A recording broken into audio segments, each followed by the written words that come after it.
జగనీల ఇద్దరు ఒకటే పార్టీ. ఒకరేమో కేంద్ర అధికార ప్రతినిధి, మరొకరేమో రాష్ట్ర అధికార ప్రతినిధి. అడవుల్లో ఉన్న అన్నలిద్దరూ లేఖల రూపంలో ఉత్కంఠ రేపుతున్నారు. శాంతి చర్చల పేరిట మావోయిస్టు పార్టీ నుంచి లేఖల పరంపర కొనసాగుతుంది. కేంద్ర కమిటీ అధికార ప్రతినిధి అబే అలియాస్ మల్లోజుల వేణుగోపాలరావు పేరిట లేఖలు హీటెక్కిస్తున్నాయి. అందులోనే తెలంగాణ రాష్ట్ర కమిటీ అధికార ప్రతినిధి జగన్ పేరిట మరో లేఖ వెలువడింది. ఇద్దరి ప్రకటనలు పరస్పర విరుద్ధంగా ఉండడం తీవ్ర చర్చనీయాంశంగా మారాయి. సాయుధ పోరాటానికి తాత్కాలికంగా విరామం ప్రకటించి శాంతి చర్చలకు సిద్ధంగా ఉన్నామని అబే ప్రకటించడగా, కేంద్ర ప్రజా వ్యతిరేక విధానాలపైన పోరాటాలను తీవ్రతరం చేయాలని జగన్ పిలుపునిచ్చారు. 2024లో పొలిటి బ్యూరో విడుదల చేసిన సర్క్యులర్ను అమలు జరపడమే తమ కర్తవ్యమన్నారు. దీంతో మావోయిస్టు అగ్రనేతల మధ్య భిన్నాభిప్రాయాలు ఉన్నట్లుగా వాదన వినిపిస్తోంది.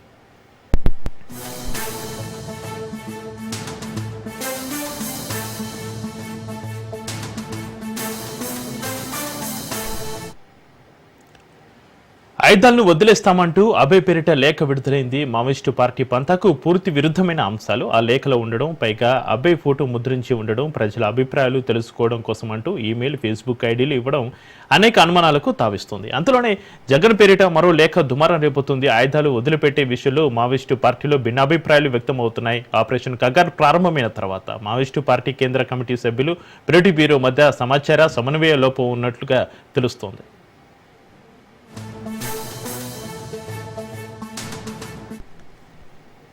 ఇక నక్సలిజాన్ని కుక్కటి వేళతో పెకిలిస్తోంది కేంద్ర ప్రభుత్వం. ఆపరేషన్ కగార్ పేరుతో మావోయిస్టులను మట్టుబెడుతుంది. 2026 మార్చి 31 నాటికి అన్నలను తుదముట్టిస్తామన్నారు కేంద్ర హోంమంత్రి అమిత్ షా. సరెండర్ అవ్వండి లేదంటే అంతమే అంటూ హెచ్చరించారు. ఆపరేషన్ కగార్తో దండకారణ్యంలో నెత్తిటేరులు పారుతున్నాయి. అడవిని జల్లెడపడుతూ అన్నలను ఏరుపారేస్తున్నారు. భారీ ఎన్కౌంటర్లు మావోయిస్టులను ఉక్కిరిబిక్కిరి చేస్తున్నాయి. దీంతో లొంగుబాటు పరంపర కొనసాగుతుంది.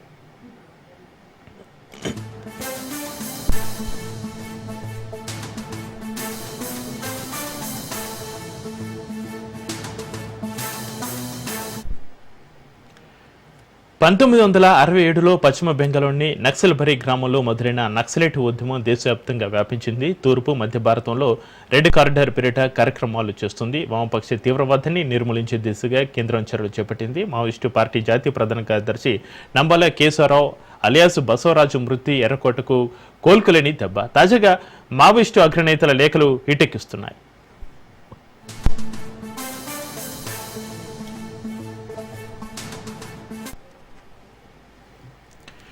రాజ్యంపై యుద్ధం చేయలేమని అన్నలు చేతులెత్తేశారా? పోరాటం ఆపుతామని జనజీవన స్రవంతులు కలిసేందుకే లేఖ రాశారా? ఆపరేషన్ కగార్ ఎఫెక్ట్తో మావోయిస్టుల శకం ముగిసినట్లేనా?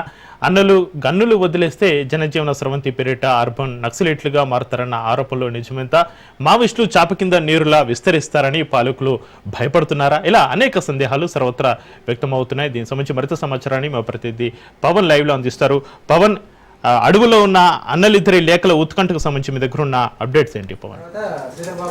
మొత్తానికి చూస్తే కేంద్ర రాష్ట్ర సంబంధించిన ప్రతినిధి ఒక లేఖ రిలీజ్ చేస్తే మన రాష్ట్ర అధికార ప్రతినిధి మరొక లేఖ విడుదల చేయడం పట్ల దీనికి మావోయిస్టు పార్టీలో పూర్తిగా దీనికి సంబంధించి చర్చనీయాంశంగా మారింది. అయితే కేంద్ర రాష్ట్ర అధికార ప్రతినిధి అభయ్ తాము శాంతి చర్చలకు ఉన్నాము, దీనికి సంబంధించి ఒక లెటర్ కూడా రిలీజ్ చేశారు. మరోవైపు రాష్ట్ర అధికార ప్రతినిధి మాత్రము యొక్క సాయుధ సంబంధించిన పోరాటాన్ని మరింత విస్తృతం చేస్తామని చెప్పి కూడా ఇద్దరు యొక్క రెండు లేఖలను కూడా విడుదల చేయడం పట్ల ఇటు మావోయిస్ట్ పార్టీ దీనికి సంబంధించి పూర్తిగా ద్వంద్వ వైఖరికి సంబంధించి కూడా బయటపడింది. అయితే ఇందులో చూస్తే మాత్రము కేంద్ర రాష్ట్ర ప్రతినిధి మాత్రము తాము శాంతి చర్చలకు సిద్ధంగా ఉన్నాము, జనజీవన స్రవంతిలో కలుస్తాము అనేది మాత్రము ప్రధానంగా దీనికి సంబంధించి ఒక లేఖలో సారాంశాంతో పాటు అతని ఫోటోకు సంబంధించిన ఒక లేఖను కూడా రిలీజ్ చేశారు. అయితే ఈ యొక్క లేఖకు విరుద్ధంగా మాత్రము తెలంగాణ రాష్ట్ర ప్రతినిధి ఒక జగన్ మాత్రము తాము సాయుధ పోరాటాన్ని మరింత విస్తృతం చేస్తాము, దీనికి సంబంధించి ఒక పోరాటాన్ని వదిలిపెట్టేదే లేదు, ఇంకా విస్తృత స్థాయిలో యొక్క పోరాటాన్ని కూడా ముందుకు వెళ్తామని చెప్పి ఒక లేఖలో కూడా పేర్కొన్నారు. అయితే దీనిపైన సంబంధించి చూస్తే మాత్రం ప్రధానంగా ఇప్పటికే కేంద్ర రాష్ట్ర ప్రభుత్వం కూడా యొక్క కేంద్రం మాత్రము కగార్ సంబంధించిన ఒక ఆపరేషన్ కూడా ప్రారంభించింది. పూర్తిగా అడవుల్లో ఉన్న మావోయిస్టులకు సంబంధించి అందరినీ కూడా అంటే వీళ్ళంతా కూడా ఇప్పటికే జనజీవన స్రవంతిలో కలిసిపోవాలి, లేకపోతే ఈ యొక్క మావోయిస్టులు చనిపోయే అవకాశం ఉంటుంది, పోలీసులు ఎన్కౌంటర్ అనేది మాత్రము దీనికి సంబంధించి అమిత్ షా కూడా చెప్పిన పరిస్థితి కూడా చూస్తున్నాం. 2016 మార్చి 31కి మావోయిస్ట్ ముక్త్ అని సంబంధించి కూడా పూర్తిగా అంటే మావోయిస్ట్ ఎక్కడా కూడా లేకుండా ఉండేందుకు కూడా తాము అన్ని చర్యలు కూడా తీసుకుంటున్నామని చెప్పి కూడా అమిత్ షా కూడా ఒక ప్రకటన కూడా రిలీజ్ చేశారు. మొత్తానికి ఓవరాల్గా చూస్తే మాత్రము సాయుధ పోరాటానికి సంబంధించి మాత్రము అసలు ఎవరి వైపు నడవాలి, తాము శాంతి చర్చల వైపు ఉండాలా లేకపోతే ఒక సాయుధ పోరాటాన్ని మరింత విస్తృతం చేస్తామనే దానిపైన వారికి మద్దతు ఇవ్వాలనేది మాత్రం మావోయిస్టులో కింది స్థాయి సంబంధించిన పనిచేస్తున్న ఎవరైతే మావోయిస్టులో వారికి అర్థం కాలేని పరిస్థితిలో ఉంది. ఎందుకంటే ఇద్దరి యొక్క లేఖలు మాత్రం ఒకరికి విరుద్ధంగా ఉన్న నేపథ్యంలో తాము ఎవరితో నడుచుకోవాలని మాత్రం ఇంకా అయోమయమైన స్థితిలో ఉన్నారు. ఒకవైపు ఆ కేంద్రం మాత్రము యొక్క కగార్ సంబంధించిన ఆపరేషను చేస్తూ యొక్క అడవుల్లోకి ఇప్పటికే పోలీసుల బలగాలను కూడా వస్తున్నాయి. కానీ దీనికి సంబంధించి మావోయిస్టులు మాత్రం ఎటు వెళ్ళాలి అనేది మాత్రం ఇంకా తేల్చుకోలేని పరిస్థితిలో ఉన్నారు. కాబట్టి దీనికి సంబంధించి పూర్తిగా అంటే వీరిద్దరు కలిసి ఒక నిర్ణయానికి వస్తే మాత్రం తాము పనిచేసే విధంగా ఉన్నామనేది మాత్రం మావోయిస్టు సిబ్బంది కూడా చెప్తున్న పరిస్థితి చూస్తున్నాం. మొత్తానికి ఓవరాల్గా చూస్తే మావోయిస్టులతో మాటలు లేవంటున్నాడు మోడీ. ఎక్కడా కూడా మావోయిస్టులను వదిలిపెట్టేది లేదు. ఎందుకంటే పూర్తిగా జనజీవన స్రవంతిలో కలిసిపోయి జీవిస్తే మాత్రం తాము ఎవరిని ఏమనలేము. కానీ ఒక అడవుల్లో ఉండి ఇటు కాల్పులు కావచ్చు, దీనికి సంబంధించి ఇటు భారీ ఎత్తున ఆ యొక్క మందు పాత్రలతో పేల్చడం కావచ్చు, ఇలాంటివి చేస్తే మాత్రము ఊరుకునేది లేదని చెప్పి కూడా మోడీ చాలా స్పష్టమైన ఆదేశాలు కూడా జారీ చేసిన పరిస్థితి చూస్తున్నాము. అయితే 2026 మార్చి 31 లోపు దీనికి సంబంధించి మావోయిస్టు ముక్త్ భారత్ సంబంధించి కూడా పూర్తిగా ఉంటుంది అనేది మాత్రం ప్రధానంగా ఇటు మోడీ కూడా చెప్తున్న పరిస్థితి కనిపిస్తుంది.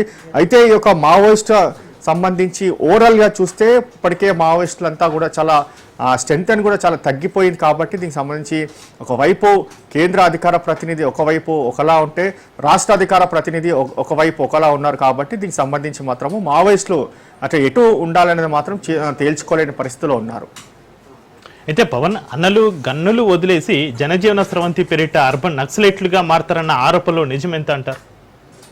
అయితే దీనికి సంబంధించి గన్నును వదిలేసి ఒక శాంతి చర్చలకు తాము సిద్ధంగా ఉన్నామనే దానిపైన కూడా కొంత దీనికి సంబంధించి గందరగోళ వాతావరణం కూడా కనిపిస్తుంది. ఎందుకంటే ఒకవైపు సాయుధ సంబంధించిన బలగాను మరింత విస్తృతం చేస్తామని చెప్పి కూడా తెలంగాణ రాష్ట్ర కమిటీ అధికార ప్రతినిధి జగన్ యొక్క లేఖలో పేర్కొనడం అంతా కూడా గందరగోళ వాతావరణం సృష్టిస్తుంది. అసలు దీనికి సంబంధించి మావోయిస్టుల ఒకవైపు ఉనికి పూర్తిగా ప్రతిరోజుకి అంత తగ్గుకుంటూ వస్తున్న నేపథ్యంలో ఈ యొక్క శాంతి చర్చలు మరొక వైపు ఈ సాయుధ బలగాల పోరాటాన్ని మరింత విస్తృతం చేస్తామనేది మాత్రం పూర్తిగా గందరగోళ వాతావరణానికి చేరుకున్న పరిస్థితి చూస్తున్నాము.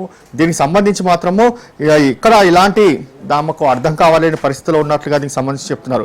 అయితే 1967లో పశ్చిమ బెంగాల్లో నక్సల్ బరి గ్రామం నుంచి మొదలైన యొక్క ఉద్యమం దేశవ్యాప్తంగా వ్యాపించింది. అంతేకాకుండా తూర్పు మధ్య భారత్ రెడ్ కార్డులో కూడా ఈ యొక్క కార్యకలాపాలు కూడా చాలా పెద్ద ఎత్తున కూడా కొనసాగించింది. అలాంటి ఒక మావోయిస్ట్ మాత్రం ఇప్పుడు పూర్తిగా ఉనికిని కోల్పోతూ ప్రతిరోజు కూడా వస్తుంది. ఎందుకంటే ఇప్పటికే స్ట్రెంత్ కూడా చాలా తక్కువగా అయింది. మావోయిస్టుల సంబంధించి ఎవరు కూడా అందులో జాయిన్ అవ్వలేని పరిస్థితిలో కూడా చూస్తున్నాము. అయితే ముందు మాత్రం మావోయిస్టులకు ఆకర్షితులై చాలామంది కూడా అటు వెళ్ళిన పరిస్థితుల్లో చూస్తున్నాం. కానీ ఇప్పుడు మాత్రము మావోయిస్టులకు సంబంధించి పార్టీలో ఎవరు కూడా జాయిన్ కావట్లేదు. ఉన్నవారంతా కూడా జనజీవన స్రవంతిలో కూడా కలిసిపోతున్న పరిస్థితి చూస్తున్నాం. అలాంటిది ఒక 2 లేఖలు మాత్రం మావోయిస్టుల ఉనికి మాత్రం ఇంకా మరింత తగ్గించే అవకాశం కూడా కనిపిస్తుంది. అయితే పవన్ ఆపరేషన్ కగార్ ఎఫెక్ట్ ఎంతవరకు పనిచేసింది? ఆపరేషన్ కగార్ ఎఫెక్ట్తో మావోయిస్టుల సగం ముగిసినట్లేనా? అయితే ఆపరేషన్ కగార్ సంబంధించి చూస్తే మాత్రము దీని కగారు యొక్క ఉనికి మాత్రం మావోయిస్టుల పైన పడుతుందనేది మాత్రం ప్రధానంగా చెప్పుకోవచ్చు. ఎందుకంటే మావోయిస్టులకు సంబంధించి కొన్ని అనారోగ్య సమస్యలు ఉన్నవారు జనజీవన స్రవంతిలో కలిసిపోయేందుకు సిద్ధంగా ఉన్నాము. దానికి సంబంధించి పూర్తిగా ఒక చర్చలు పెడితే తాము కలిసిపోతామని చెప్పి కూడా కొంతమంది ఒక కేంద్ర అధికార ప్రతినిధికి సంబంధించి వారు తమ అభిప్రాయాన్ని కూడా చెప్పినట్లుగా తెలుస్తుంది. మరికొంతమంది లేదు ఈ యొక్క సాయుధ బలగాలకు సంబంధించి పోరాటాన్ని మరింత విస్తృతంగా చేయాలనేది మాత్రం మరికొంతమంది వాదనగా వినిపిస్తుంది. ఈ యొక్క 2 వాదన నేపథ్యంలో మావోయిస్టు పార్టీ సంబంధించి అసలు ఎటువైపు వెళ్తుంది అనేది మాత్రం ఇంకా తెలియలేని పరిస్థితిలో ఉంది. అయితే తాము శాంతి చర్చలకు సిద్ధంగా ఉన్నాము, ఆయుధాలన్నీ కూడా పడేసి ఎక్కడైనా శాంతి చర్చలు పెడితే తాము వస్తామనేది మాత్రం ప్రధానంగా ఒక లేఖలో సారాంశం ఉంది. కానీ దీనికి సంబంధించి ఎలా ముందుకు వెళ్తుంది, అయితే కేంద్ర ప్రభుత్వం దీనిపైన ఎలాంటి నిర్ణయం తీసుకుంటుంది, లేదంటే రాష్ట్ర ప్రభుత్వం దీనిపైన ఎలాంటి నిర్ణయం తీసుకుంటుంది అనేది మాత్రము వేచి చూడాల్సిన పరిస్థితి కూడా కనిపిస్తుంది. Right, thank you Pawan.